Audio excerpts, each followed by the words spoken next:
Hello everyone, this is Taboo Conspiracy again. This video is intended to prove to the reasonable skeptic that there is no curvature to the Earth. Based on the official numbers, the Earth's alleged curvature should be easily detectable and measurable so that any person with a high zoom camera or a telescope should be able to go out and measure the supposed curvature for themselves. You may laugh, but I actually do have a bachelor's and 2 master's degrees. I took astronomy and geology in college, and I did get A's. I know the official model pretty well, but I sincerely believe the evidence of the flat Earth far outweighs the evidence of the spinning globe. At the very least, I hope this video will help you to sense that there's a problem with the official heliocentric model, and that you may start to think for yourselves. Flat Earth is just a form of true skepticism. We don't trust our lying governments, their lackeys, and their many hired propagandists who will spam this video.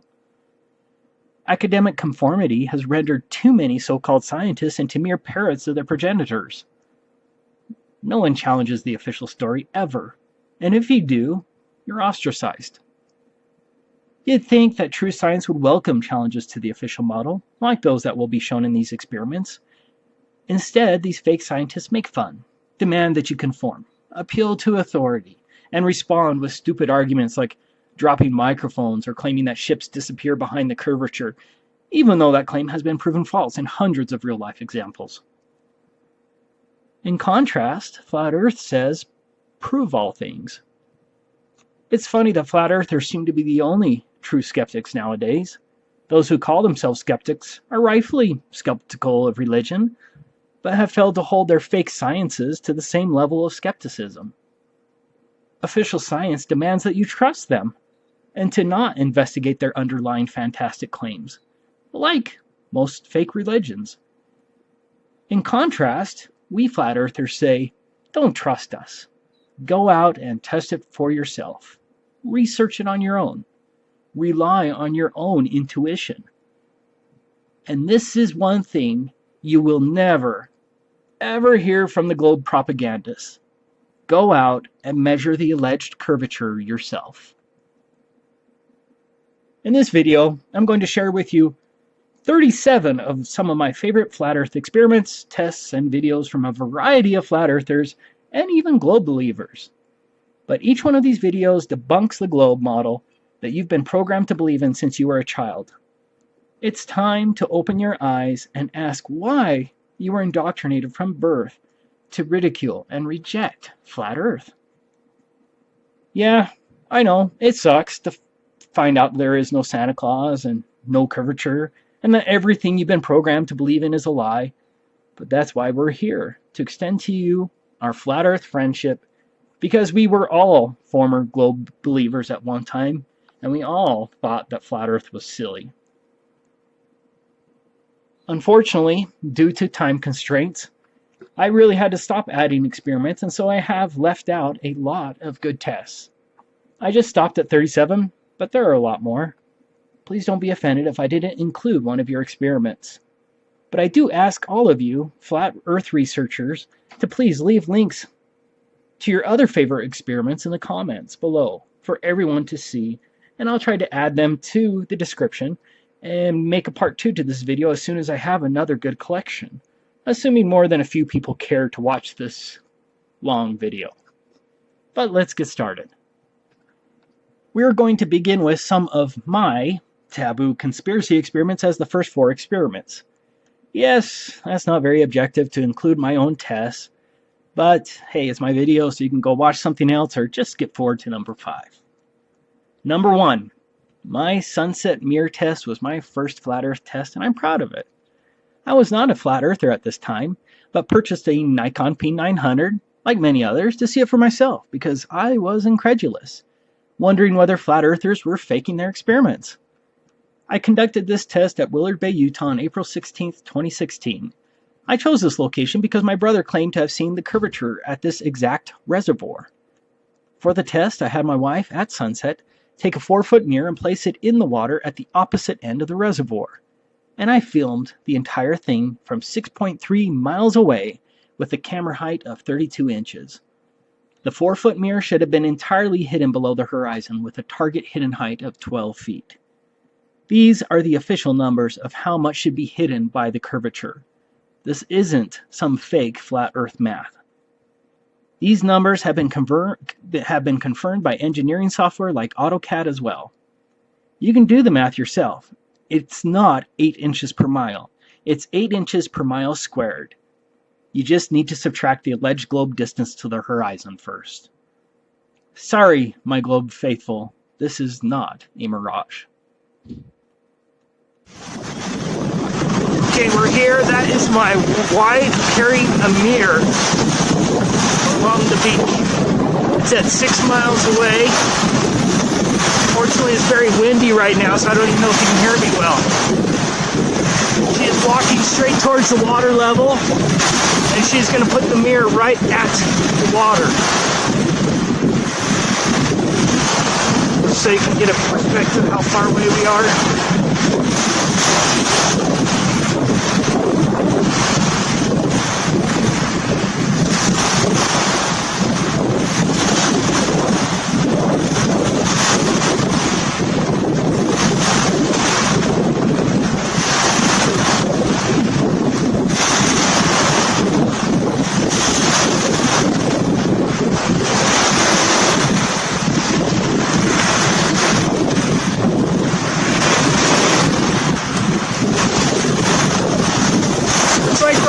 Was right. 6 miles, no curvature. Should be almost something like 16 feet. Number 2. My next lake test was even better. It was after this test that I began to call myself a flat earther because the explanations offered by the globe zealots were simply asinine. I did not fake this, and anyone can go do this test, and I urge you to. You just need calm and clear conditions without miraging. The test was at Utah Lake on May 13th, 2016. I filmed my wife 7.53 miles away carrying a spotlight. My camera was only 2.54 feet above the water. My wife was able to place the spotlight down at the water's edge and it was still visible. In fact, under the globe model, my wife should have been hidden 21 feet below the globe horizon, according to official numbers. You can even see the light from the spotlight hit the camera lens. Do you really think a mirage could do this? Or did I have a direct line of sight to the other shore line in complete contradiction to the globe model? If it was refraction, why isn't the entire area notably distorted?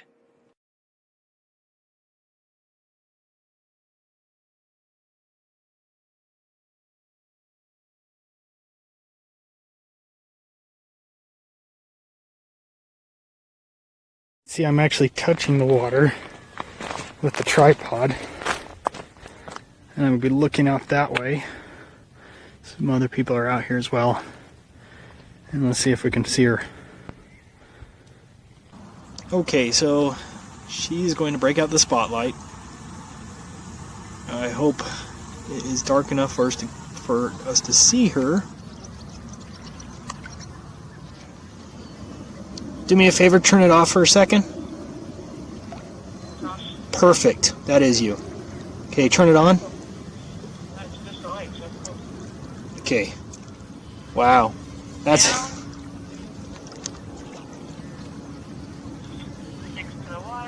Okay, I'm going to do zoom out and zoom in. You know, it's actually bright enough, you can almost see it with the naked eye. Yeah, I mean, you turn it off several times. Oh, there you are. See, I can see you. Oh, I'm zoomed out. Turn it on and off, and I can definitely see you from, you know, without even zooming. How close is it to the water? I'm at the arm front. Okay. Lower down now. Yeah, turn it on, because I can't see it. Oh, sorry. See it? Yes. Okay. On. Next to the water. Next to... Touching the water. Okay. Yeah, you definitely see it. On. Can't you see a miracle? The stars are close. Can you make a wish while they circle us? We're not spinning any boat. They're all wrong for this.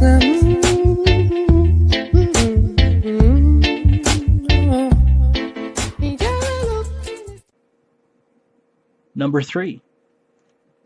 After that Utah Lake test and over the next couple of years, many globe propagandists argued against my video, claiming that the spotlight was visible due to refraction because of the warm air.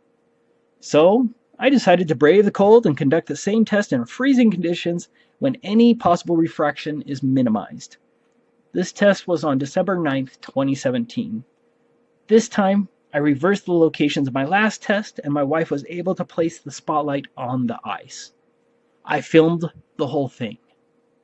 Again, my wife should have been 21 feet below the horizon line, but there is simply no measurable curvature. None. Zero. As you can see, not far off of the water. It's actually frozen there. I think it's about 32 degrees, maybe 31 degrees outside right now. My wife will have a spotlight that direction at Eagle Park. Put this, you can see it's standing on the ice right there. There's really no extra inches to be involved here. And the height, about 30.5 inches. Okay, I'm recording. Over that way is Saratoga Springs. My wife will have a spotlight out there.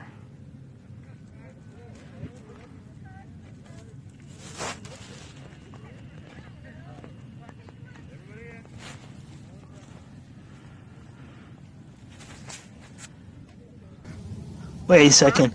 Turn it off. I found you. Turn it on. Yeah, you're in between lights. Okay, I found you. Are you out to the water's edge yet? Yeah, I'm out to the, well, not to the end of the peninsula. Well, you don't need to go all the way I see you, just until you get to a water's edge. Because, you know, get as much distance as... You want to be at the water's edge? Yeah. Okay. And all you have to do is now lower... You're at, where's it at? Like, shoulder, chest high, or... It's on the ice. Do you see it? I just see glowing. But yeah, I can see a reflection in the water sometimes. Shine it on the water a bit. This is shining on the ice. I don't see it. It wasn't shining at you. Now I see a reflection. Okay. Before it dies or anything, can you lower it as far as you can go? Just tell me, kind of speak out and tell me where it's at. Okay, do you see it? Yes. Okay. Do you still see it? Yes. You still see it? Yeah. You still see it? Yeah. It is on the ice right now. The edge of the light is on the ice.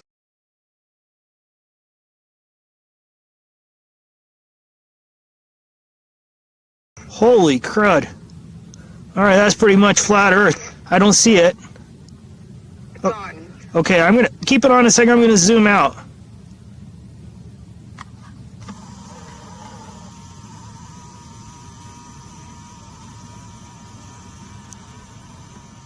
Be sure to grab your GPS coordinates right where we're doing this. Okay. So you have it on the... It is on the ice. Do you still see it? Yeah, I do. So I'll turn it off. It's off? Yep. It's on. Okay, I'm gonna zoom out again.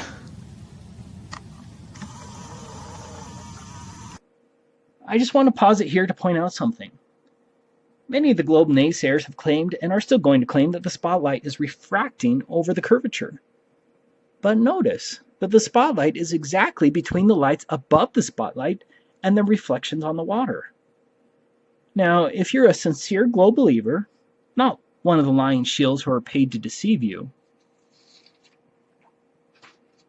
ask yourself this question: how can all of these lights, at varying distances and elevations, including their reflections, all be refracting and hopping over a curvature without losing that flat mirror symmetry?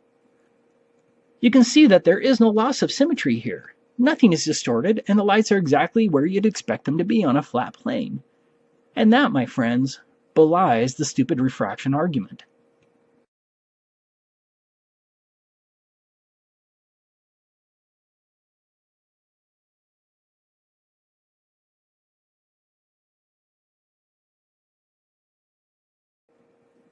Number 4.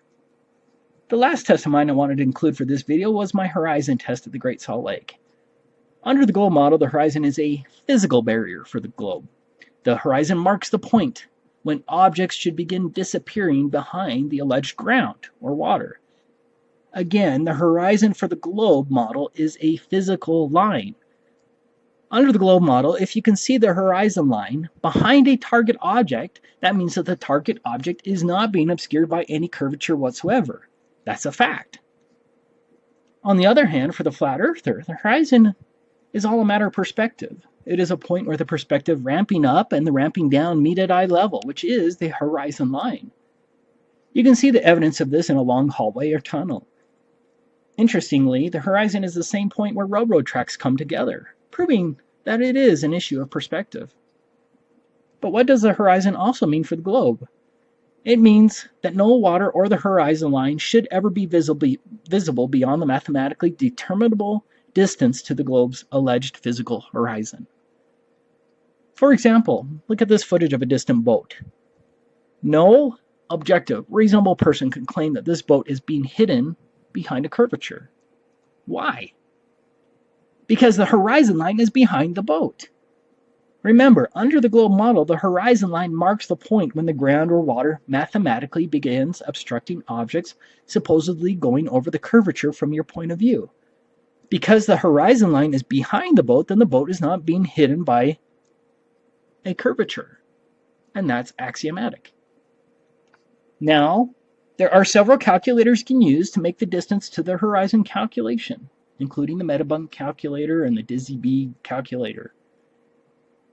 In my test, I lowered my camera to just 3 inches above the water, and the horizon should have been only 0.7 miles away, less than 1 mile. Clearly, as shown in the video, the horizon line is miles beyond the mathematically determined globe horizon. That's a big problem for the globe model. I'll show a few more examples of this. I also want you to ponder the globe argument that refraction caused this phenomenon. They claim that we're merely looking at a horizon mirage that has jumped the curvature. It is nonsense, because that would mean that the peninsula wasn't affected by refraction, but the hump of water disappeared in front of the peninsula, and then somehow the water behind the peninsula jumped up to create a new horizon line miles away, all without any visible distortion.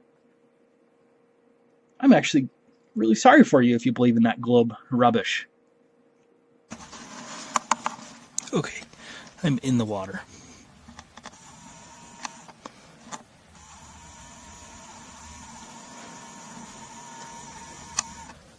A little scary, but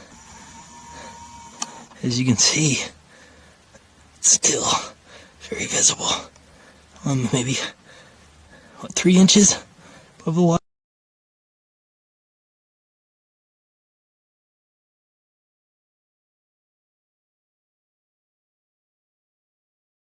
My hand's actually in the water right now. I'm going to pull out my cell phone and show it to you. Oh shit, my strap's going in. It's going to be all yucky.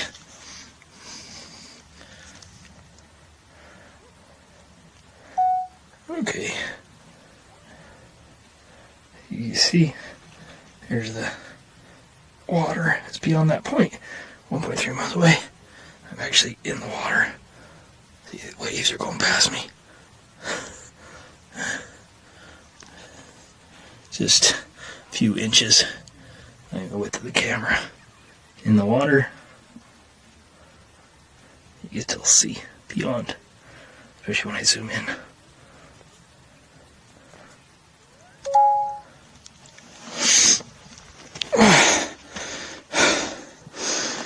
Okay, so I'm sloppy wet now. The camera's still okay. Number 5. Turns out another flat earther in Italy who goes by the name Ricerca Indipendente Terapiata conducted a similar horizon test. In this case, his camera was only 36 centimeters or 14 inches high, and the horizon should have been 2.1 kilometers or 1.3 miles away. Again, the horizon was much further than the globe model allows. partire anche. Ecco, adesso sono partiti tutti e due i filmati del mio cellulare e della camera, così possiamo far vedere. Allora, il coso è 36 cm praticamente, l'altezza, il centro dell'obiettivo è 36 cm, no? Vedete, sotto tocca l'acqua, perfetto. E vediamo cosa succede. Vi faccio vedere. Vedete, quella è la punta, vedete che si vede del mare dietro quell'orizzonte, vedete che l'orizzonte prosegue, quella costa che c'è dietro è a, non mi ricordo, 4-5 km. Quella costa che c'è dietro, e questa punta più vicina è a 2,37 mi sembra, no? Però dove...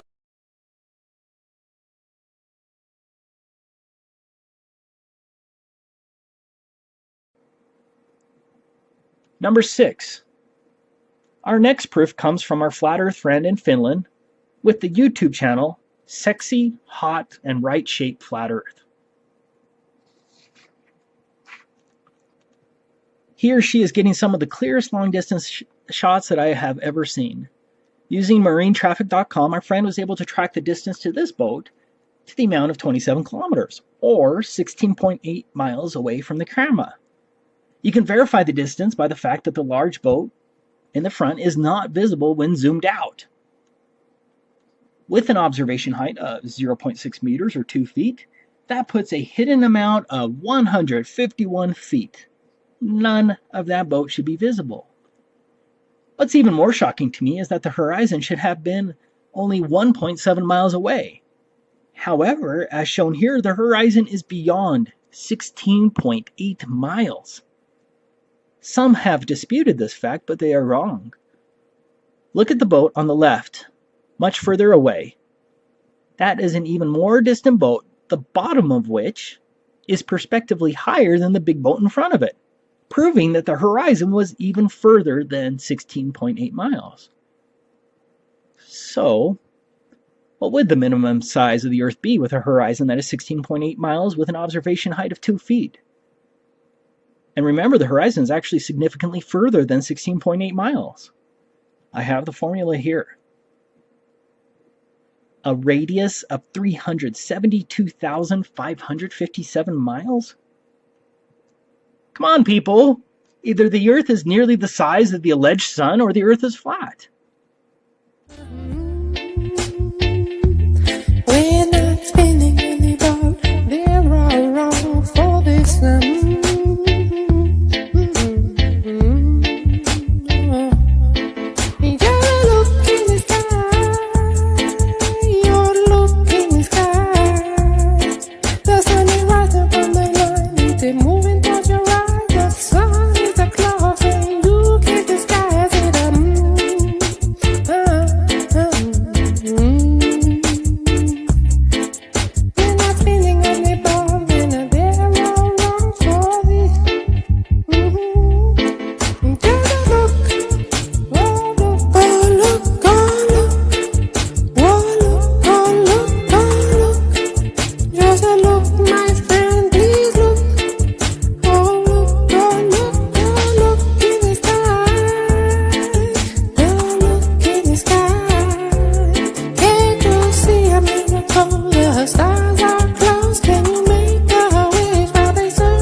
Number 7.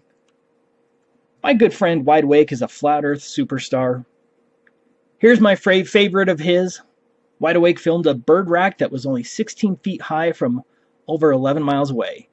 It should have been hidden behind 42 feet. Furthermore, Wide Awake has filmed this many times. This is just one example.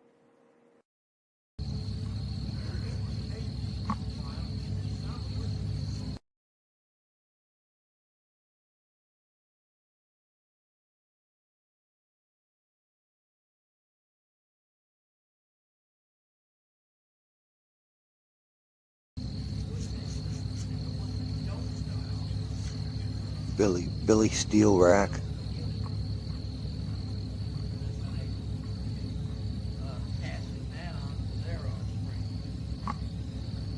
That's Cutter's Rock.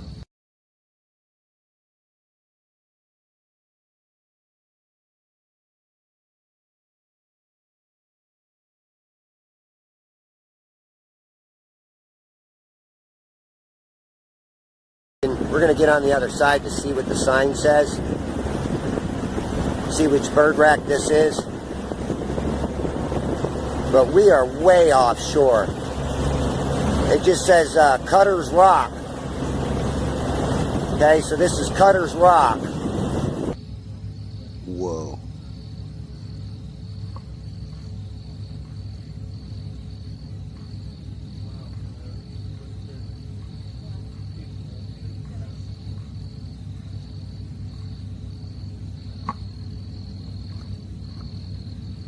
That boat.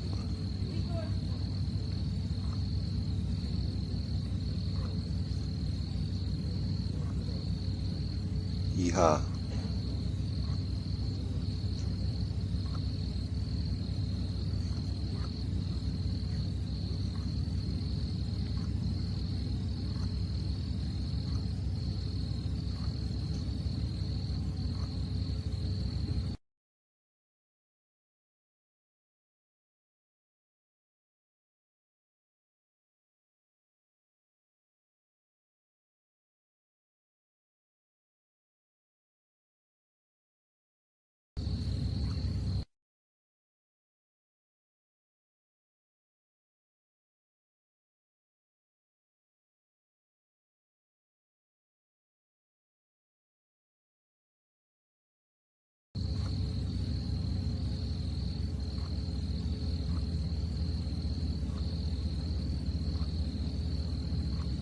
See if I can find it.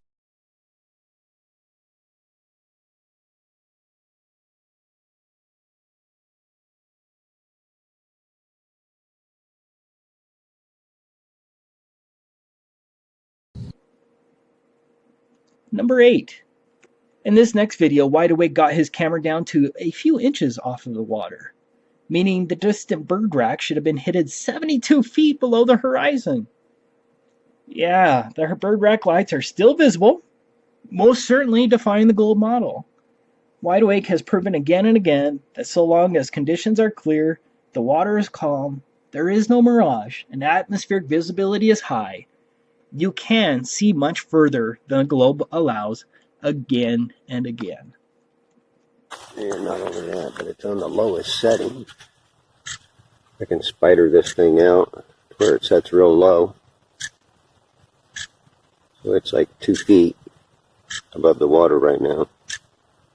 Actually, it's like 21 inches, but I'll give it 2 feet, being that it's not quite all the way in the water.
But these 3 lights are, like I said, the first one there on the left is 3.5 miles. The one in the middle is 7.5 to 8 miles away, and the one to the right is 11 miles.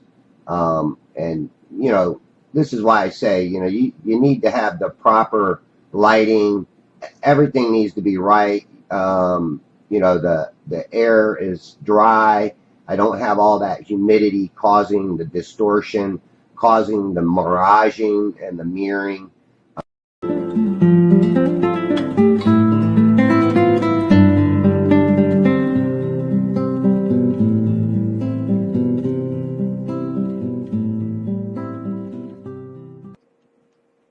Number 9.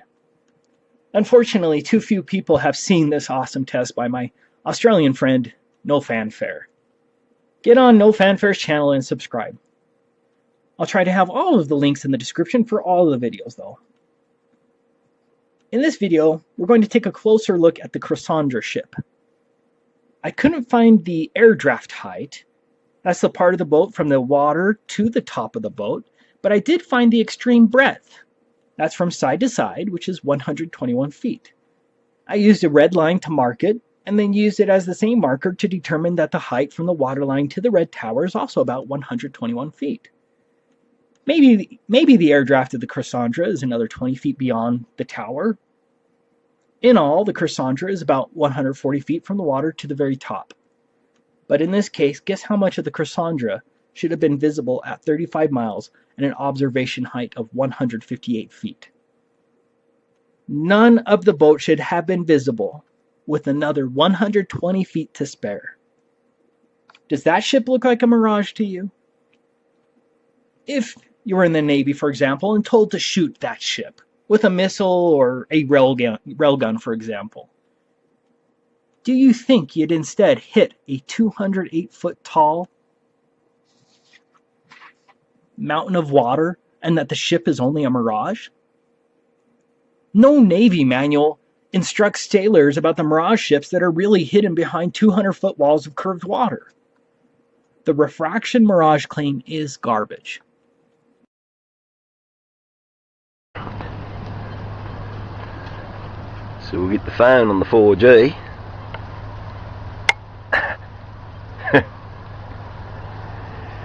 We'll get the phone on the 4G and we'll do a Bluetooth tether over to the laptop here. And we'll get on the ship tracker. We'll track ships.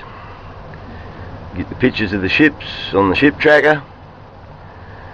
And then back over to the P900.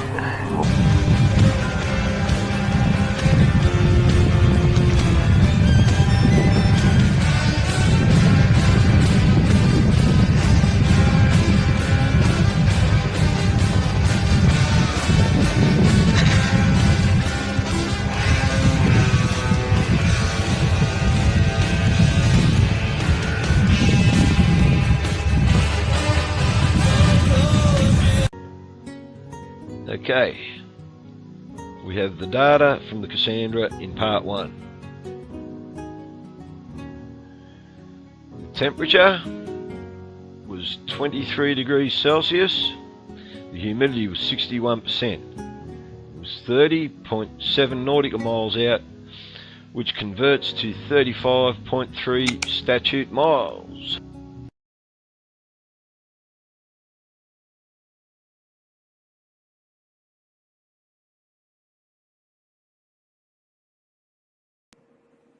Number 10.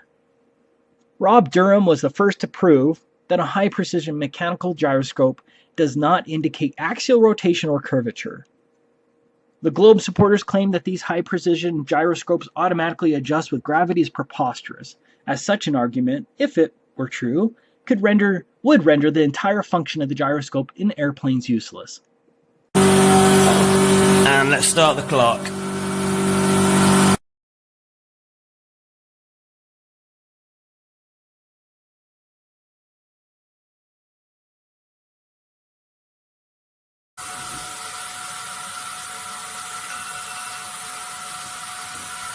Okay, that's 15 minutes up.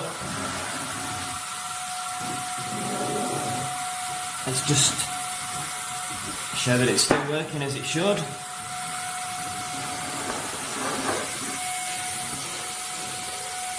$270.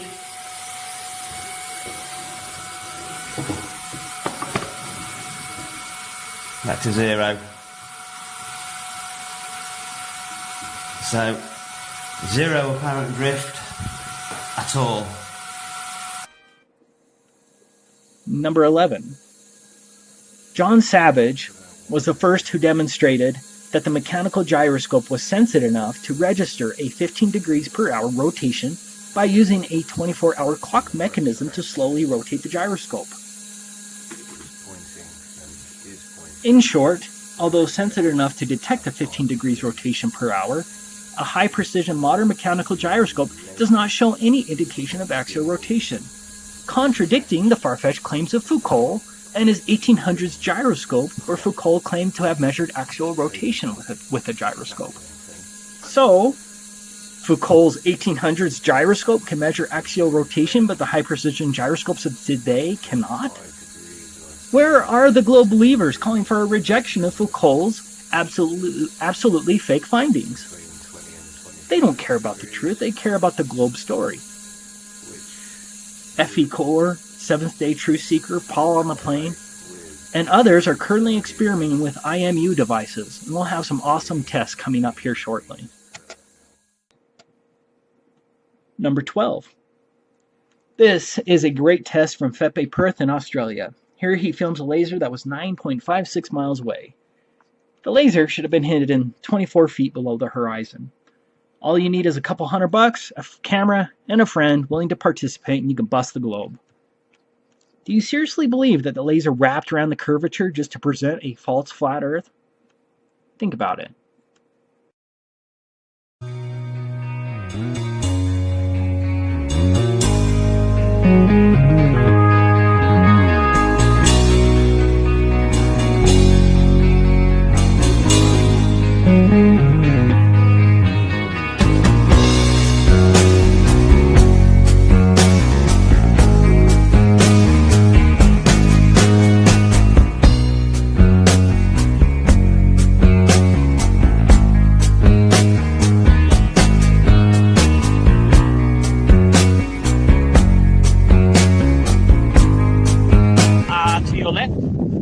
Yes, there. To your right, there. To your left, there. And down a tiny bit. Down a bit more. Yeah. There you go, there. Flash.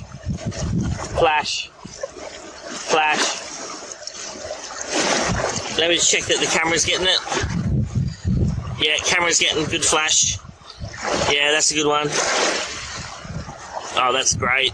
Yeah, that's working really well. As you saw, the blue laser was easily visible. The conditions down at Heron Point were not ideal. It was windy, choppy, and a storm and lightning was forming over in the west. Regardless, we saw the blue laser very clearly. So we had the laser at the tip of the jetty in Port Bouvard, where there is a green channel marker. The nearest landmark is the Port Bouvard Yacht Club. Free Map Tools has this elevation as 1 metre, but we measured it with a tape measure to the water, and it's more like 1.5 metres. We had the laser about 1 metre above the surface, so we estimate the laser height to be approximately 2.5 metres above the water level, as we said, measured with a tape measure. Now, it's a clear shot to Heron Point. There's no obstructions, which is 15.37 kilometres away. The camera was at 0.38 centimetres above the water, measured with a tape measure down to the water surface. So the camera was basically as close as I could get to the water without getting it wet. However, the camera could easily be at 0 centimetres above the water, and you would still see the laser fully. If you can see the laser at 0.38 centimetres, you can see it at 0 centimetres. There is no difference at these heights. You can either see the laser or you can't. So at this distance, 13.6 metres through to 18.54 metres of obstruction from the curve of the Earth is missing. Number 13. The Beyond Horizon website is a treasure trove of flat Earth proofs, and it's not a flat Earth website. However, there are dozens of photographs on this website that belie the globe model. There are many others, but this photograph is the record long-distance photograph of Peak Gaspard from a whopping 275 miles away. With an observation height of 9,252 feet, the entire mountain with a height of 12,740 feet should have been hidden 16,534 feet below the horizon line, but the globe believers will tell you it's a mirage. Number 14. This next picture from Beyond Horizons is my favorite because it is a picture of the Canago from Marseille. What makes the Canago special? First, you shouldn't see the Canago from Marseille. With an observation height of approximately 1,000 feet, the entire Canago should be hidden. Second, and more importantly, many people flock to Marseille to watch this bi-yearly event, meaning so long as the sky is clear, onlookers can watch this impossible globe event twice a year at sunset. Think about it. Refraction becomes a ridiculous counter-argument because refraction would have to be on a tight schedule to produce the same impossible photographs twice a year at sunset.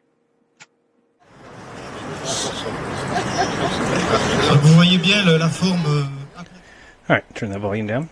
So what we're looking at is a sunset taking place a couple times a year only because it's when the sun sets in this certain location. So we're going to be fast forwarding a little bit here. Well, you can see it start to happen about right here. So keep your eye on this and you'll see that clearly we are starting to see some peaks behind or in front of the sun. And as the sun progresses further along, you're actually going to see it even better. Fast forward a little bit. And this is a known observation. And like I said, there's people that actually go out to look at this. People have taken pictures before. So what are these mountains to the globe heads that believe that things magically lift up due to refraction and get placed in at the end of the horizon?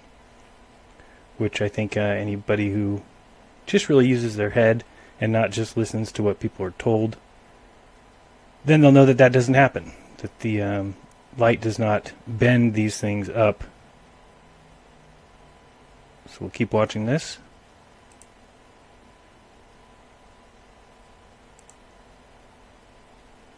Then we're going to go back over to... So these are the kind of things that, of course, they're not going to be able to answer, so they're just going to have to resort to calling people names, saying that they're stupid, simply because they don't believe what they're told when they do. So you'll see here that peak there is the Canago Peak, the one we were looking at. So what we're going to do now is we're going to go jump over real quick and look at the... See if I can find it. My browser. Here we go. Okay. So now we're looking here at the Earth curvature calculator. I put in 1,000 feet at the eye height, even though I believe they report to be less than 800 feet. Let's put in 1,000 feet for fun. Target distance is 163 miles is the peak of that mountain. Calculate that out and we get 10,296 feet below the horizon. So again, that mountain is 8,500 feet at the very tip top. And so you've almost got 2,000 feet extra that you shouldn't be able to see, let alone any of that mountain. Any of it. Not just, oh, we shouldn't be able to see the tip, or why are half the buildings blocked, or all the nonsense from the Michigan to Chicago site. This one here is absolutely, completely, and totally impossible in any real-world situation. Number 15. I love this video from Grotto 1 and shared by Globebusters because it was one of the best early laser tests. On his snowmobile, Grotto 1 filmed a laser at his feet that was 7.3 miles away at a height of 2.4 feet. That should have been impossible with a curvature drop of approximately 21 feet. Due to this video, the Globe supporters have now had to change their story from test the curvature with the laser to the laser also magically follows the curvature due to an unproven globe-removing force called refraction. Even in freezing conditions, the Globe supporters will always scream refraction because they have nothing else to help them maintain their globe illusion. So this is the laser here, just this little black box. and it runs on 12 volts. So I've got it attached to a telescope, which I use as a collimator lens, and I use the telescope to adjust the size of the dot or the beam. And the plan was to try and keep the laser at my back. Occasionally you will see the laser shining on the sled, and sometimes I would lose the laser a little bit, and I found by looking around in the dark I could see where the beam was and then move the sled in line with the laser again. Sometimes I would lose the beam a little bit extra, and I found that by looking back I could always see that little green dot off in the distance and then see where the beam was going from there, and then I would find the beam again and keep going. So right now I can see the laser reflecting off the snow right here.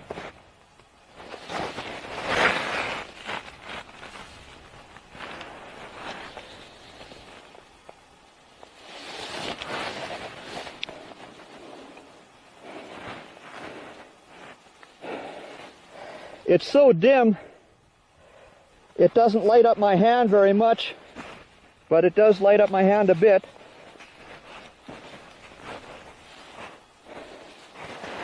And the snow here where I'm walking with ice underneath is being lit up by the laser.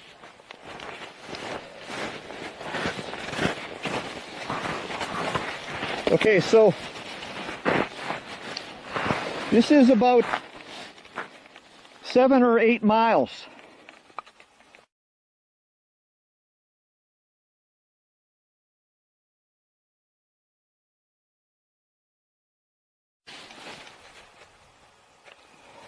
So that's the laser, like 7, 8 miles away. So once again, 7.5 miles, and now I've dropped the observer height for the laser down to 2.4 feet. And then look what that does at the other end. So there should be 20.93 feet of hidden curvature at the far end. So these illustrations, they're not done to scale, and the angles and such, they're not done correctly. So if you look, for example, if this is 2.4 feet at this end, then comparatively speaking, then this end to scale should actually be higher. I'm not sure, somewhere up higher in there. So also in this illustration now I've drawn in the ice level here. So I found this very interesting, how I did not have to try and figure out a way to elevate the camera way up high, somewhere in this area, to get a visual on the originating source of the laser way off in the distance. So instead I had the camera way down low here, in this area somewhere, and to give you an idea where that is, see, that's actually lower than the level of the laser. So I had that camera sitting about 10 inches above the ice, so that is estimated. It could be a little higher, but the point is I didn't have to climb, a tall tree behind me in the bank somewhere and then try and get a visual on that laser. No, it was down. Number 16. No flat Earth experiment list is complete without recognizing Samuel Rowbotham's Bedford Canal level experiment. His experiment is a classic because he was the first to detail that you could see much further than should be possible under the globe model. Rowbotham positioned his telescope a few inches above the water and demonstrated that a small boat remained constantly visible for the full 6 miles to Welney Bridge, whereas had the water surface been curved with the accepted circumference of a ball Earth, the top of the mast should have been some 11 feet below the line of sight. Many people called Rowbotham a liar. Turns out, Rowbotham was right, as everyone can repeat Rowbotham's tests. Fortunately, now we have high-zoom cameras that record the entire event, which can also be shared online to everyone, something that Rowbotham didn't have access to. My tests at Willard Bay and Utah Lake were 6.3 miles and 7.56 miles respectively, further than Rowbotham's 6 miles. Many other tests have also confirmed that the fact that Rowbotham was right. Zetetic astronomy should be read by everyone, as Rowbotham has a dozen tests that we should all perform with modern equipment. Here's a clip from a video by Seventh Day Truth Seeker. In Cambridge County, England, there is an artificial canal called the Old Bedford. It is approximately 20 miles in length. Rowbotham arranged to have a boat with a flag on it that was exactly 5 feet above the surface of the water. The boat was rowed to Welney Bridge, which was exactly 6 statute miles in a straight line from Rowbotham, who had waded into the water. Rowbotham stood in the middle of the canal with a telescope exactly 8 inches above the surface of the water. In looking through the eyepiece of the telescope and observing the receding boat during the whole period required to sail to Welney Bridge, quote, "The flag and the boat were distinctly visible throughout the whole distance," close quote. If the earth were round, as it is supposed, the flag should not have been visible to Rowbotham. The boat and flag should have been 11 feet 8 inches below the horizon as depicted in the diagram below. Rowbotham explains the depiction in the diagram above. Quote, "Let AB represent the arc of water 6 miles long, and AC the line of sight. The point of contact with the arc would be at T, a distance of 1 mile from the observer at A. From T to the bridge at B would be 5 miles, and the curvature from T to B would be 16 feet 8 inches. The top of the flag on the boat, which was 5 feet high, would have been 11 feet 8 inches below the horizon T, and altogether out of sight. Such a condition was not observed." Close quote. Rowbotham was able to see the flag and boat for the entire 6-mile journey in the canal, all the way to the bridge, as depicted in the diagram below. The fact that Rowbotham was able to see the flag and boat for the entire 6 miles proves that the earth is flat. Number 17. These were some great curvature tests conducted by CBS in New Zealand. Turns out that New Zealand also has 0 curvature. How about that? Somehow flat earthers continue to always find the flat spots. Soon the globe supporters will be calling the earth a buckyball. Thank you, CBS. I remembered a local legend I'd heard a while back but dismissed as nonsense. Rumour has it that on a clear day, with everything in the sky just right, you can see all the way to the South Island, and that's much further and much bigger than wee Kapiti Island. So I decided to take a drive around the Wellington coast with my camera and a couple of lenses to test this legend out. I'm going to show each place I drive to in Google Earth and take a few photos so you know it all. Zooming out and over the South Island.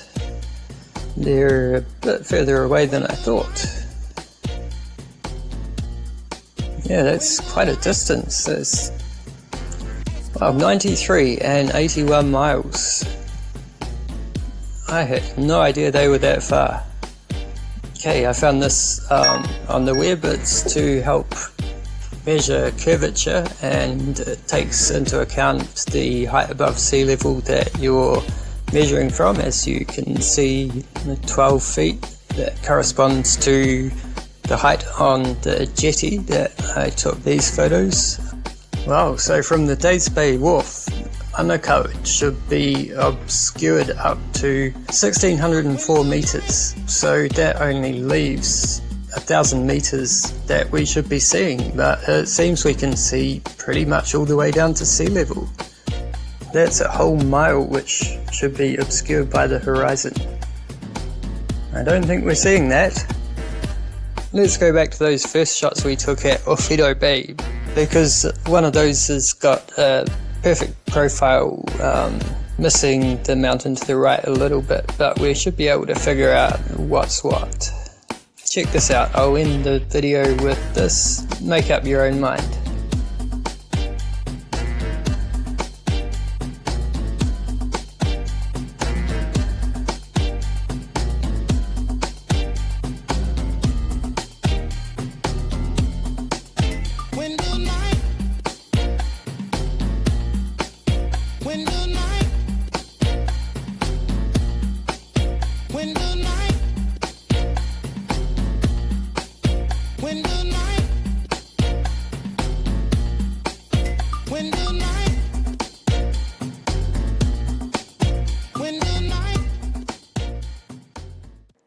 Number 18. Phuket Word's dam footage quickly ended the falsities of the Globe supporters who were claiming that they were taking pictures of the curvature, when they were only taking pictures of miraging and refraction. Yep, those Globe supporters are a bunch of damn liars, and they know it.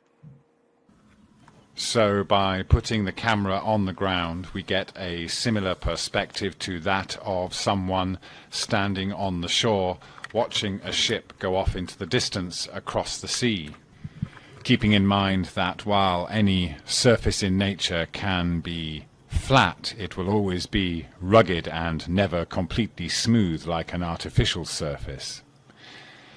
So first off, we can see this optical phenomenon going on with the railings, which is exactly the same as what is seen in photographs of the causeway and the power lines going across Lake Pontchartrain in the United States.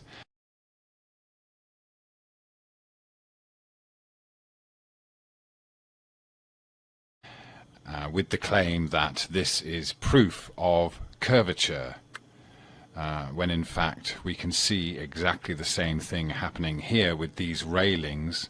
We are below the railings and they appear to bend down towards this band of convergence.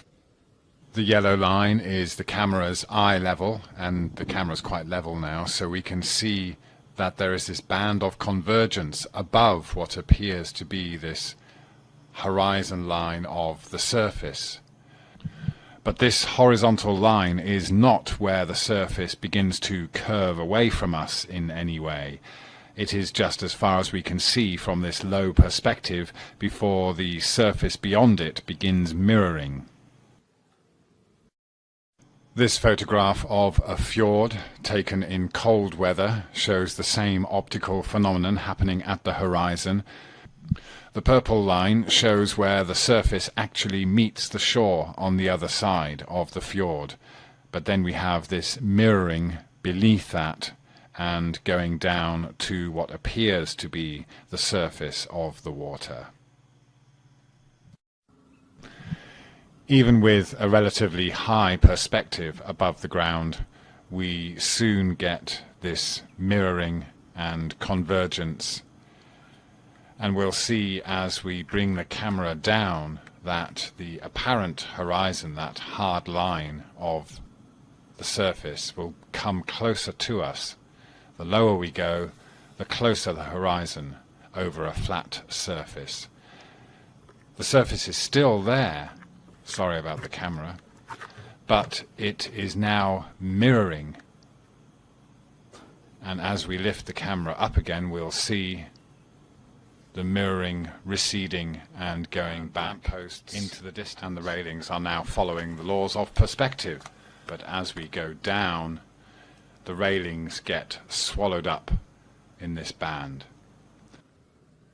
As this cyclist rides off into the distance across this flat surface, we'll see the same phenomenon that we observe with ships going off into the distance and assumed to be going down a curve, when in fact we can see that his feet and wheels are now disappearing, but he is also being mirrored by the surface. So we have the surface mirroring half of that, and the actual rider still on the surface and being observed. even though we cannot see his lower half very clearly. And as he gets further away, there will be this kind of separation of the two, and we are left with just this top half that seems to be floating above this band of convergence or mirroring from the surface. And this, we will see in a moment, is what we actually see at sunset. We see the sun not going down below this apparent horizon of the surface, but we see first this mirroring, and then as it gets further away, it just disappears, just like the cyclist. Number 19. In my opinion, BMLSB 69 set the modern precedent for flat Earth tests. I recommend that everyone approach these tests methodically, showing camera height and actual distances with coordinates. BMLSB 69 has busted the globe many times. In this video, BMLSB 69 filmed an oil platform 9.41 miles away at an observation height of 1 foot. The platform should have been hidden behind 42 feet of curvature. None of the platform is being obscured. And how do I know that? Because the horizon line is obviously behind the platform. Remember that fact, as it's useful in many videos. I just made a video on the subject, but BMLSB 69's results are even more shocking when you apply the distance to the horizon test. At 1 foot elevation, the horizon should have been only 1.2 miles away. As you can clearly see, the horizon is beyond 9.41 miles, or more than 7.8 times further than the globe model allows. Again, some have contended that it's refraction, but I really want you to think about it. The refraction would have somehow caused the Earth's bulge and the horizon line to disappear in front of the platform, and then reappear behind the platforms at approximately 10 times the distance it should have been. Furthermore, refraction performed this miracle without distorting the platforms between these refraction zones.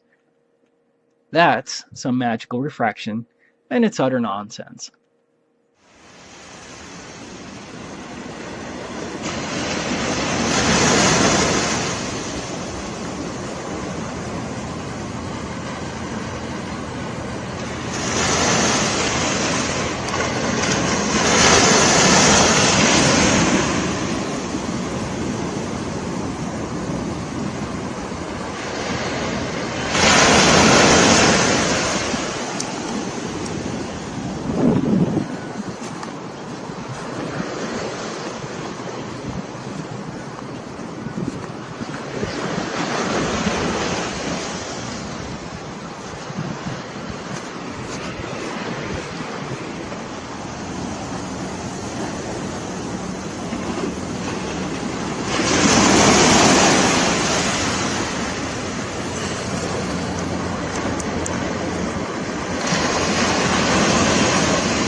Number 20. We all remember the lying weatherman who claimed that we were all looking at a Chicago mirage.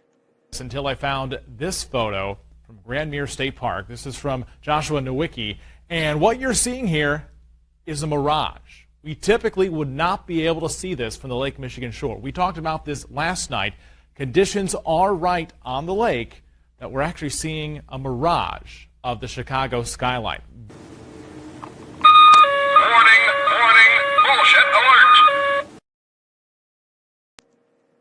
I think most of us investigating the flat Earth had BS alarms go off at that time when we realized that they were lying to us.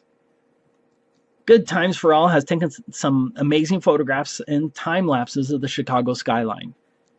These photos are impossible under the globe model.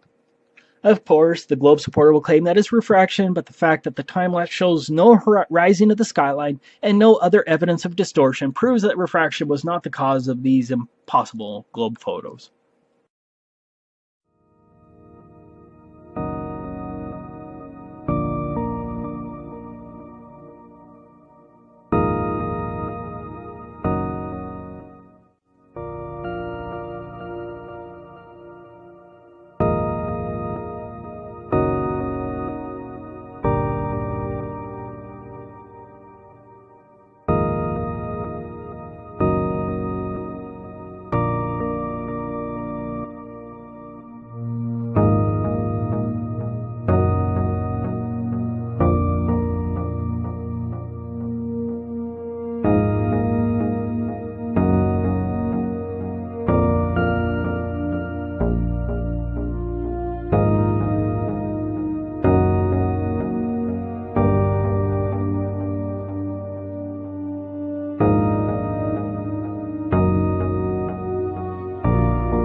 Number 21. My good friend Sleeping Warrior, aka Anthony Riley, has been out testing the globe many times. He usually spends his time fighting with the globe shields, not my favorite thing to do, but this was my favorite footage from Anthony. Lying on the beach with the camera on the sand, Anthony filmed these land masses 34 miles away that should have been hidden by approximately 700 feet below the horizon. Thanks, Anthony.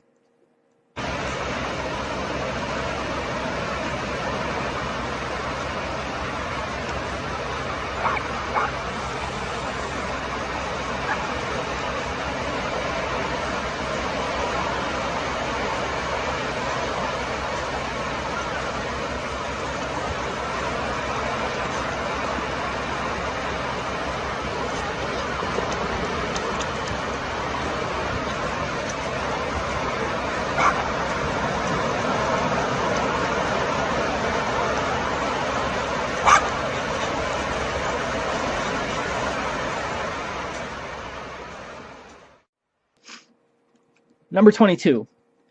Adam IFE has a lot of great videos, but this one has always been my favorite. Here he filmed a strangely shaped building 21 miles away that should have been entirely hidden below the supposed curvature. This footage today, and what we've got with I'm going to show you in a minute, not only is going to prove there's no curve, we're going to destroy the globe argument of refraction, where this ridiculous argument where this image is refracted and projected back round the curve to give the impression the earth is flat, when really it's not, it's a ball. Just nonsense. But we're going to prove that is what it is. Just utter fucking nonsense. Here's the Blacknall Lighthouse, here. I'm looking 21 miles. First bridge. Second bridge. Then the tall building at the docks. 20, was it? 21.36 miles. I'm glad it wasn't 33. 21 miles, we'll say. Alright, we're looking at the channel. It's just absurd, really. Anyway, let's check the footage. All it is, I'm going to be panning out, nothing glamorous. I'm just panning out from that location and showing my location.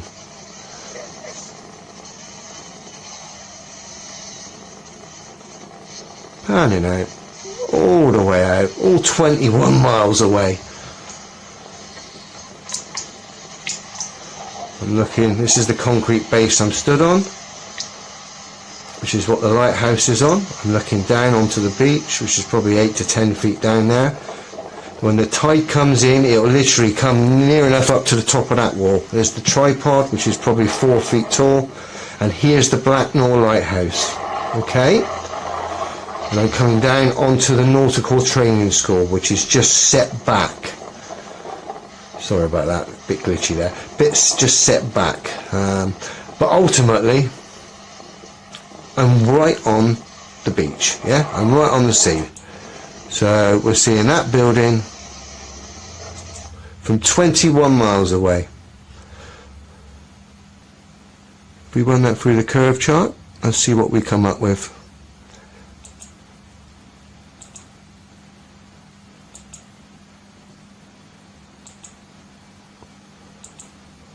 I've given myself a viewer height of 10 feet. Target distance 21 miles. Bearing in mind, let me zoom out and just straighten that. Bearing in mind, I'm stood pretty much at sea level. Although I'm not on the beach, I'm at the base of the lighthouse. I'm viewing something which is pretty much sea level. It's almost ideal.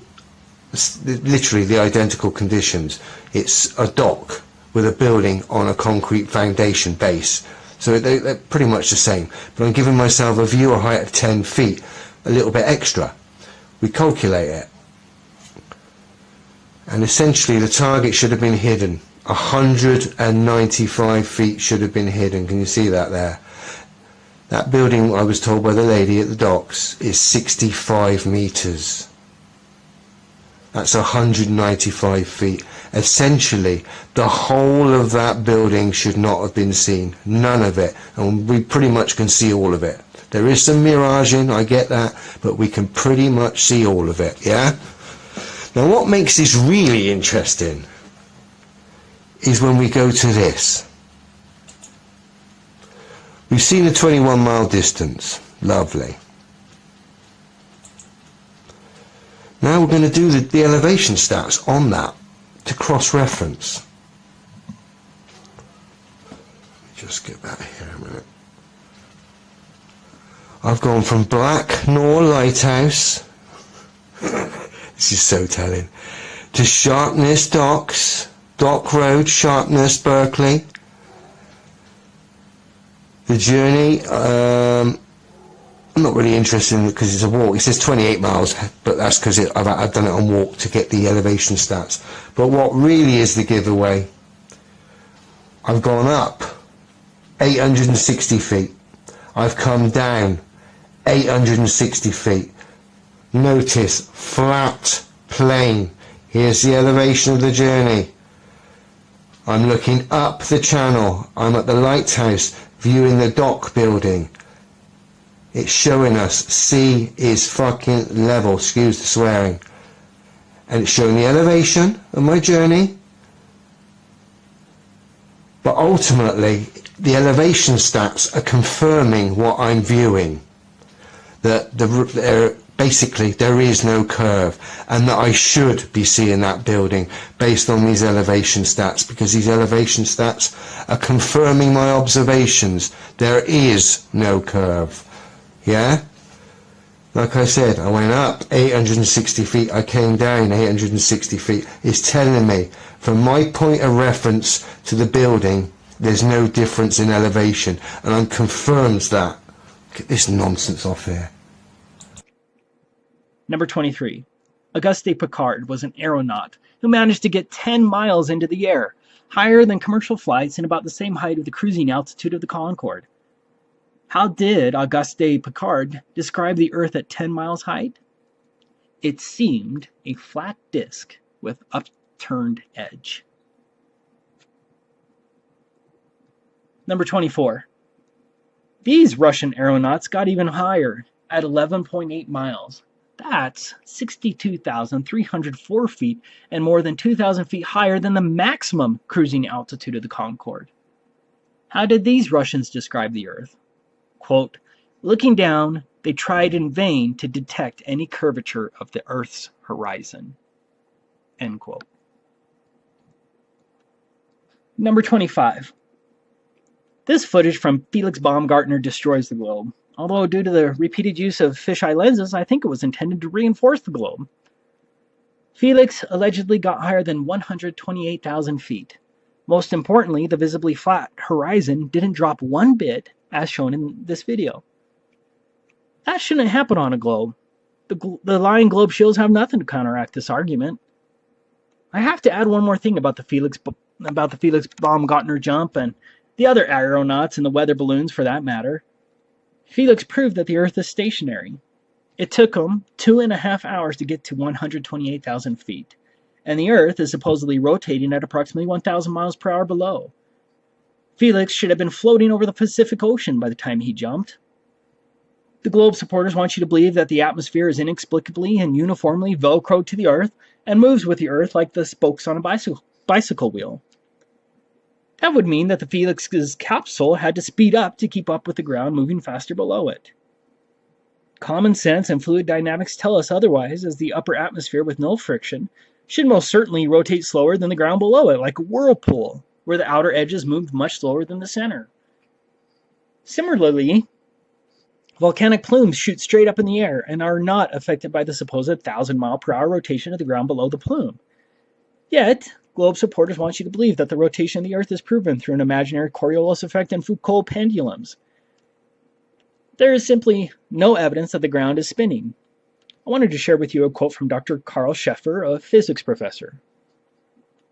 But we know of no body, the parts of which have much less connection with each other than is the case with the air.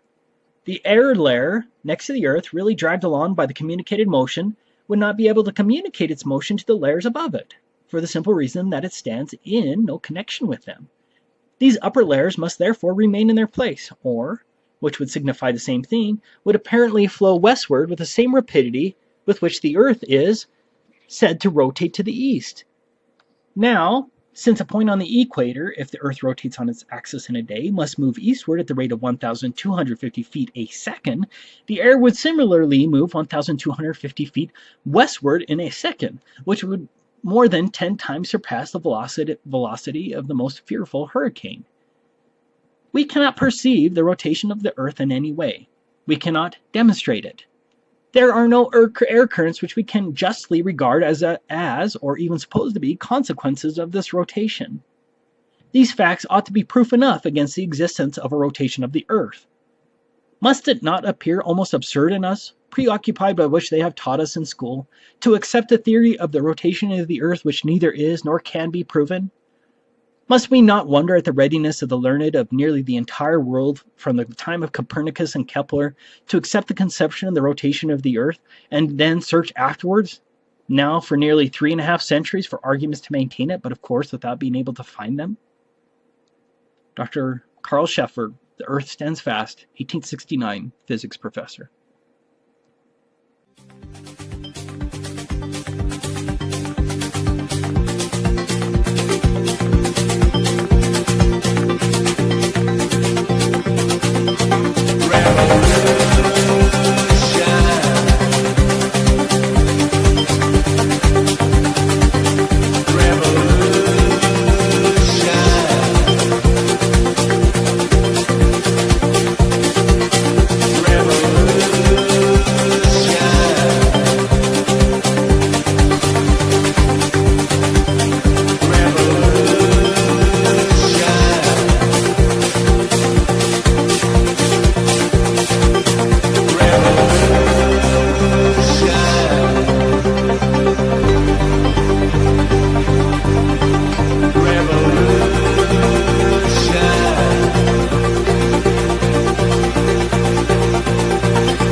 Number 26. If you can't tell, I like methodical tests a lot. David C. James did it perfectly here as he took these impossible globe photographs of Worm's Head in Wells.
Number 27.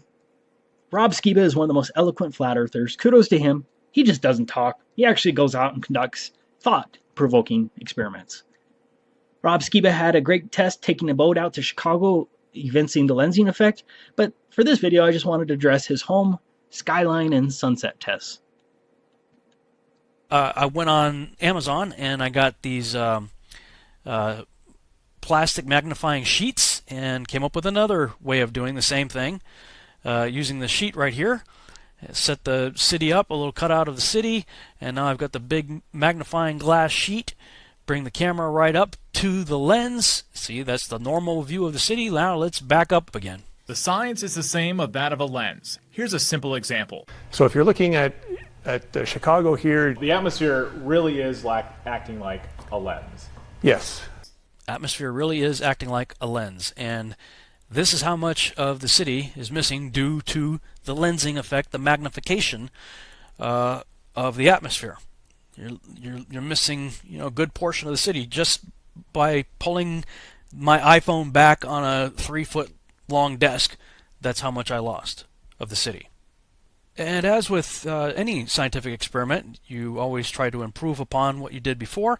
So I got some foam core, made a little housing for the magnifying sheet, and pasted the city on the back there, and I made it as 2 separate pieces so that I could flex it as necessary, because I think that there are different types of atmospheric conditions that would allow for more magnification versus less magnification.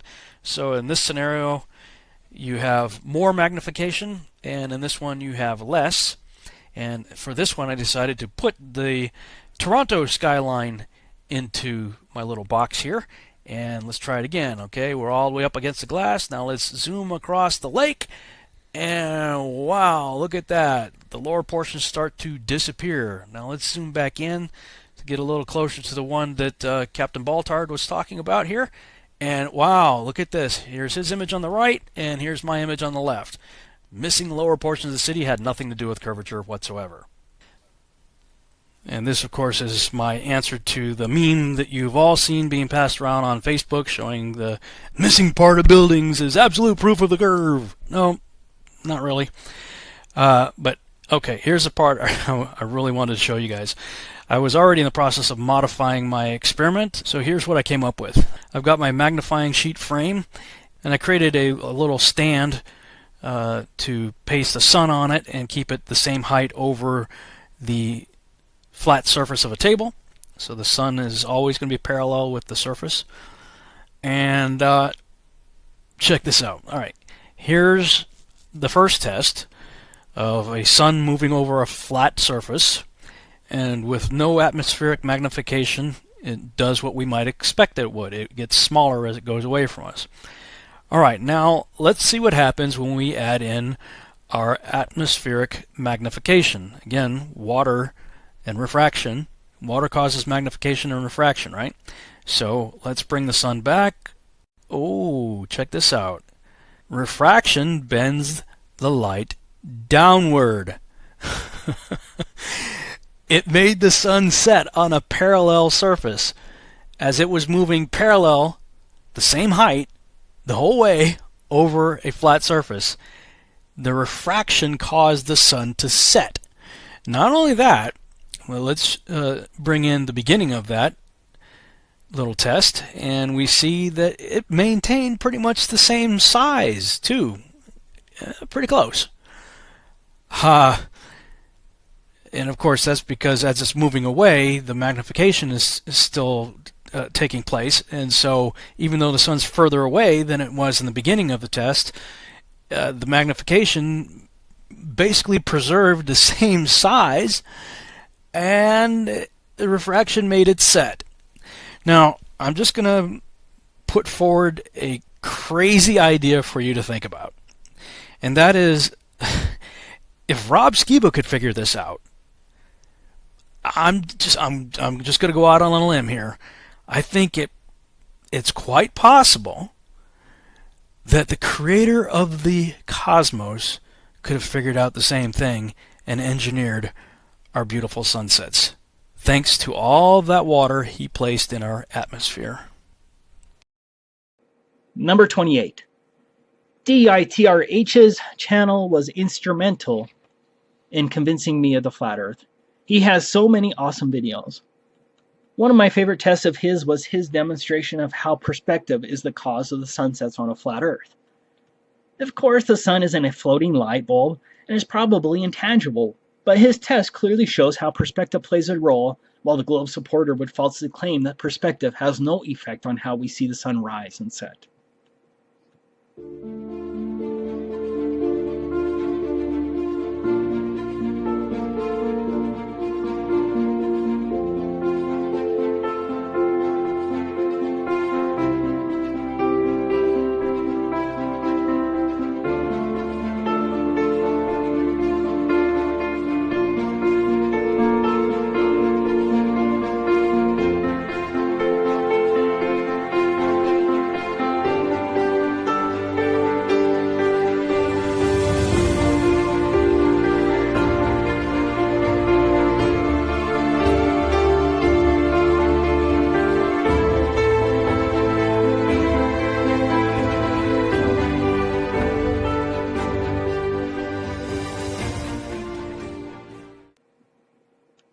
Number 29.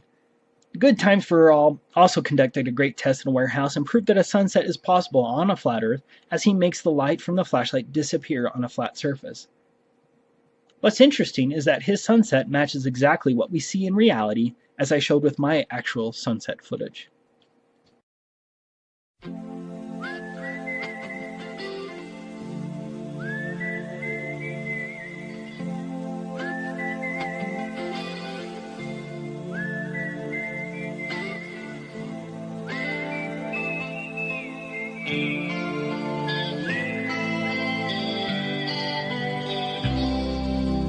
Follow the Moskva down to Gonky Park, listening to the wind of change. An August summer night, soldiers passing by. Alright, folks. This is really neat. You got to check this out. The light is all the way on the ground. As you saw, I laid it down. I'd really like to be able to measure the exact distances and the angles, like precisely, to see when all this stuff starts. Here you'll get the mirroring effect at this distance. It's really neat because when you focus in on just the light, all the stuff in the background goes black, almost like a solar filter. And the objects converge, as you saw. And now here is really cool because it starts setting like a sun almost. The bottom is getting cut off. And it gets more and more. This one was a little out of focus when I snapped it. But as you can see, as I kept going, there was more and more the bottom was getting cut off until eventually you just don't see the light anymore at all. I'm not really, they keep saying, show me a setting sun, here you go, on a flat plane. And the light gets even less and less and less to where you barely see anything. And then finally the two mirroring images can converge on each other. And there you go, the sun is set.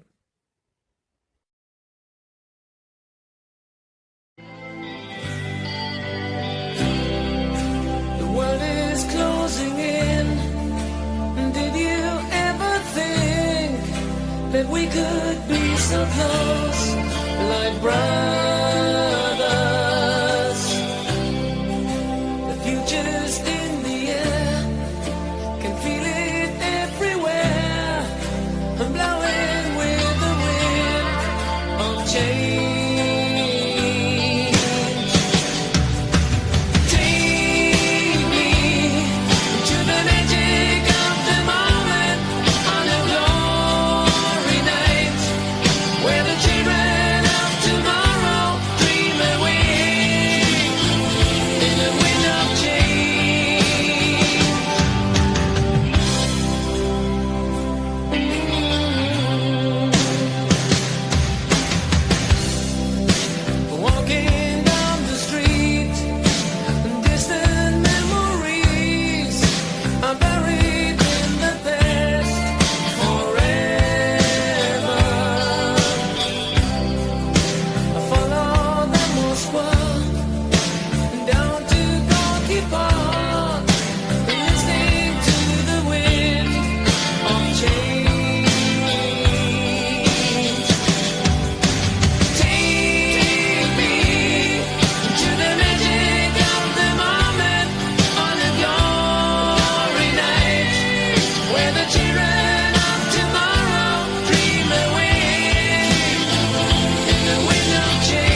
change blows straight into the face of time. Like a storm wind, then we ring the freedom bell for peace of mind. Let your body like I sing what my guitar wants to sing.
Number 30. The people who launched the little piggy balloon probably weren't flat earthers, but that didn't stop the truth from spreading. What did the little piggy footage at 121,000 feet prove? Well, it proved we've been lied to again and again, because none of us ever saw footage like this until YouTube came around. Our flat earth is beautiful, and little piggy opened my eyes in a big way. Again, it shows that the earth is not spinning at approximately 1,000 miles per hour. I do agree with Jaron from Jaronism in that maybe at a certain altitude it may be possible to see a possible plate Earth rounded at the edges, like rising above a hula hoop, based on just how our vision works. In addition, the sun's light on the Earth would still presumably create a rounded or circular light. Would the roundness of the sun's light on the atmosphere be caught on camera and appear circular? I don't know what that elevation would be. It's all difficult to determine because all camera lenses have a slight distortion. Regardless, I love this footage, but I'm sure you've all seen this many times, so I won't dwell on it. Number 31. I have to also add the dog cam footage. Personally, I think the sun isn't a tangible object, but more like a rainbow that doesn't lose its angular size and is like a projection, maybe even beyond our comprehension. Regardless, this footage is impossible with the sun 93 million miles away, and I don't care how the globe shills spin it.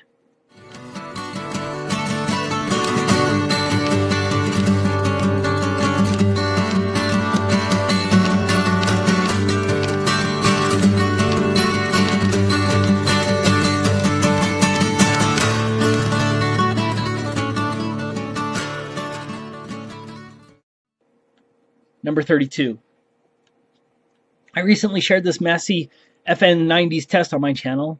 There are a few things I love about this test. First, the reflection of the lighthouse is seen on the water when there's supposed to be a curvature drop of 177 feet. Second, the lighthouse shouldn't be seen at all, as it should be hidden 152 feet below the horizon. Third, the light obviously hits the camera lens. That means that the refraction excuse supposedly also caused the light from the lighthouse to bend over the curvature to hit the camera. How much proof do you need to let go of your imaginary globe?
Di San Vito, eccolo qua. Guardate, riflesso lungo, guardate. This is Houston. Say again, please. Houston, we have a problem.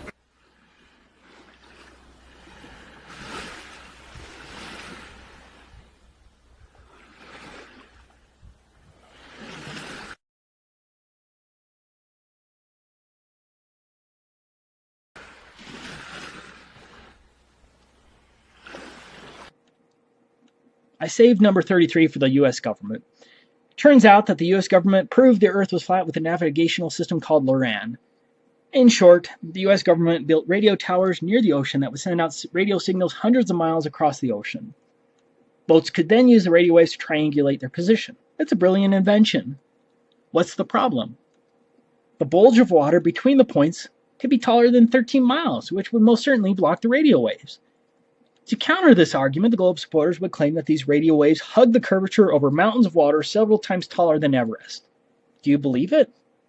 That radio waves wouldn't be blocked by a 13-mile tall bulge of water? Interestingly, LORAN C was specifically developed not to read skywave propagation. Quote, the skywave, therefore, is generally regarded as a nuisance, and the LORAN C system has been designed in part to minimize the possible influence of skywaves on ground wave reception and tracking. Quote. LORAN C also proves that GPS does not have to come from space satellites. All they had to do was give LORAN C a new name. Operating 24 hours a day, numerous nations maintain a network of LORAN transmitting stations to service the major shipping lanes. There are a pair here, for example, Sisconset and Bodie Island.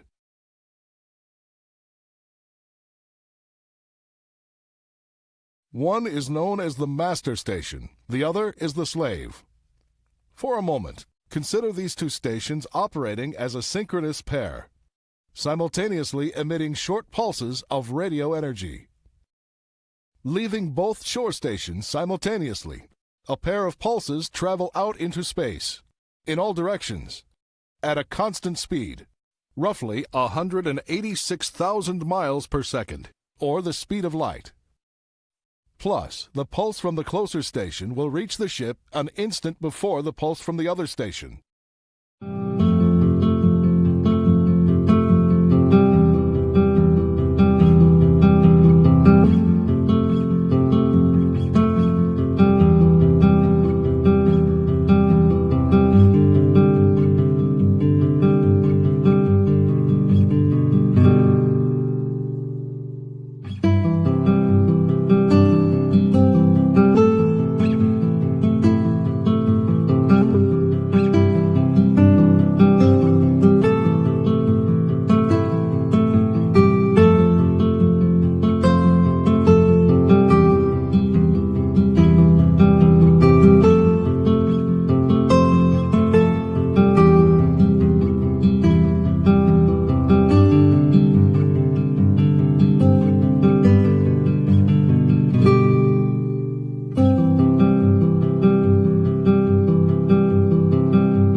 Number 34.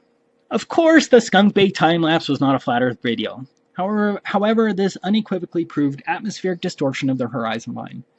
The atmosphere can cause distant objects to stretch, to compress, to mirror, and to be obscured by a false horizon line. You can see it all. However, what you don't see are objects arcing over from behind a curvature due to refraction. Unfortunately, dishonest globe propagandists use atmospheric distortion as proof of curvature when it clearly is not. I have repeated this demand on many occasions to the globe faithful. Produce one video of an object geometrically hidden behind a hill, which then arcs over a hill due only to refraction. To date, no globe supporter has produced the arcing over a hill proof, and the flat Earth proofs keep rolling in.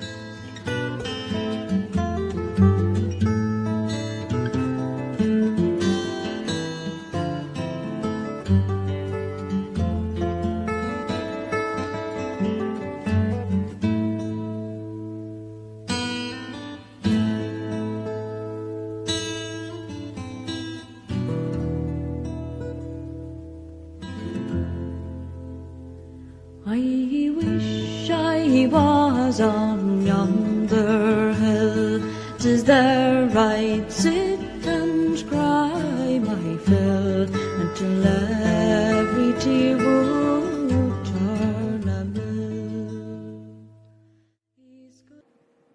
Number 35. In this video, Ranty Flat Earth, who has been doing unbelievable work proving the flat Earth, shows us a shore-to-shore line-of-sight video of distant buildings at a distance of 19 miles.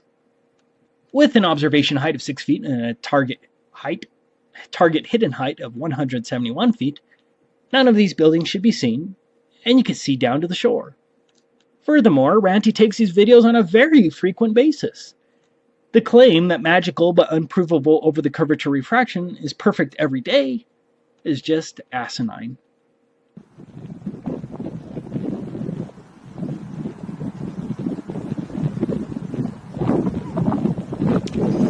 So that wasn't Walney Lighthouse, this is Walney Lighthouse here.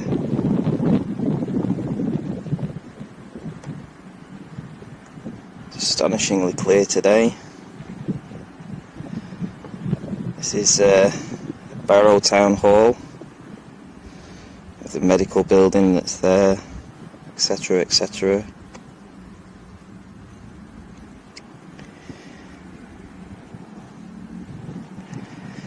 Here we have a direct line of sight, shore to shore, of the Barrow buildings, some close to 19 miles away today, off the sun. My elevation above actual sea level right now is approximately 6 feet, and we know that because of this post and the viewings that I've done before next to it. You can see where the horizon is, and you can see that the tide is almost up to that. So, from an elevation of 6 feet, close to 19 miles, we are seeing shore to shore. Number 36. Flat Earth investigators now have a new tool to debunk the globe, infrared, and we are seeing some spectacular Flat Earth results. I do love this video I have playing right now from J. Tolan Media 1. Here, he is filming Las Vegas, 191 miles away at 28,000 feet with an infrared filter. It's obvious that there is no ball arcing downward from this view. The city isn't on some ball bending away with buildings angled away from the camera. The Earth is a flat plane. Be sure to check out his channel. But for this video, we're going to take a closer look at a concrete and repeatable test from FE photographer who filmed an island 19.6 miles away. 141 feet should have been hidden below the horizon, and it appears as though you can see the entire island with a maximum land height of 95 feet.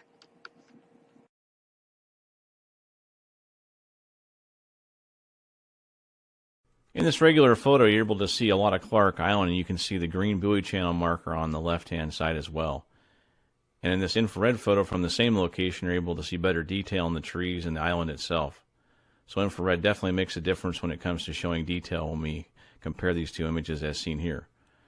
Now, using an Earth curve calculator with an observer height of 17 feet and a target distance of 19.59 miles, we get a hidden target height of 141 feet. Now, as I stated before, the island has a maximum land height of 95 feet per Wikipedia, plus a maximum tree height of approximately 100 feet, and this is being generous for a tree height in the islands. So if we go worst case scenario, the island is approximately 195 feet tall at its highest point. If you look at the hidden target minus the maximum height of the island, including the trees, there would only be 55 feet of treetops that you would be seeing above the horizon as shown in my example here. Yet you can make out all the different types and shapes of trees and even what appears to be a rocky dark coastline of the island. Now let's take a look at Clark Island from Orcas Island looking west, and you'll notice the lower portion of the island between north and middle and how they compare to the infrared picture, and also notice the dark edge coastline. To me, this is clear evidence that there is no curve. The infrared image clearly shows the shape of the island, individual tree shapes and sizes, and even a rocky coastline. At a distance of 19.59 miles between the two locations, the globe map tells us 141 feet of the island should be hidden from view, but it's not from what I can determine. As many others will say, including myself, don't take my word for it, go test it and see what you can come up with. It's only through personal observation and testing that we can truly start to see the world around us. Finally, number 37. I saved one of the best tests for last. FE Core is setting the new standard for flat Earth testing, but they are not taking away everyone's responsibility to test the Earth themselves. Although FE Core has many tests planned, on April 22nd, 2018, FE Core achieved witnessing a laser 25 miles across a body of water. A whopping 298 feet should have been hidden below the horizon, meaning that the laser should have only been visible on top of a building like this, the Central Tower in San Francisco. However, FE Core didn't need to climb up a skyscraper 298 feet tall to see the laser. They observed the laser at only 5 feet above the water. The alleged curvature of the Earth simply doesn't exist. Importantly, FE Core took all of the refraction measurements, and as suspected, the refraction correction was negligible. What's the Globe Zealot excuse now? Gravity? FE Core has an upcoming microwave test that will be awesome as well. Visit their website, subscribe, and join, as the equipment costs a lot and we could use a lot more voices there. That's the end of my video. I apologize to all of the many great flat earthers and their tests I failed to mention. I had to stop somewhere. In actuality, this video was meant to be a top 10, but I couldn't stop. Again, please share all of your best testing videos in the comments. I'll keep checking the spam filter over the next couple weeks. I want to make sure that everyone has a chance to see your flat earth experiments, and I'll try to make a part 2 to this video if anyone cares. Also, if at any time you have a small channel and have conducted a great flat earth test, please let me know, and I'll try to share it and advertise your channel as well.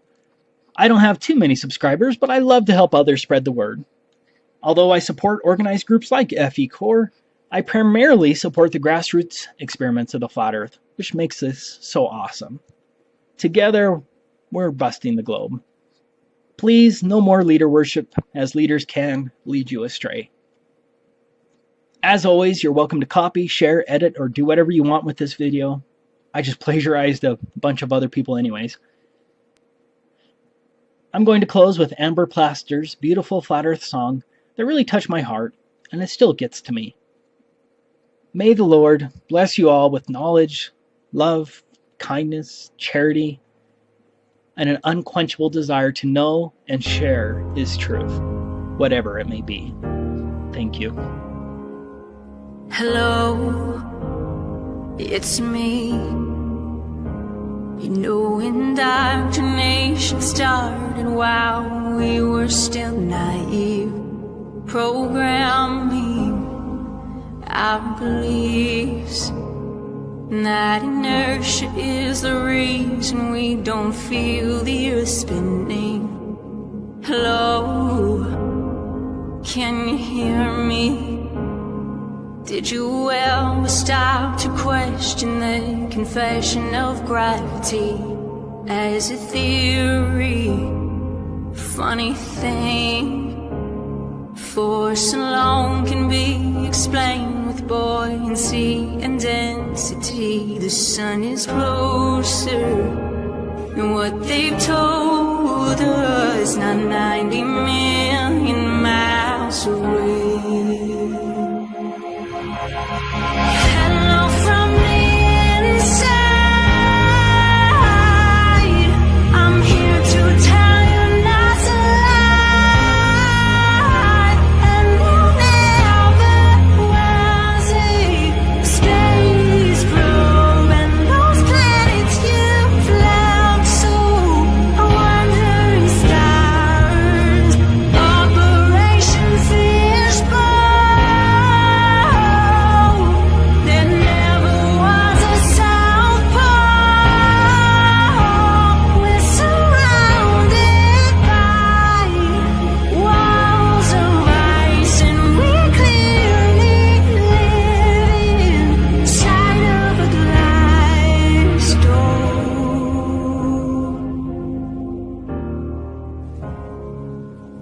Hello,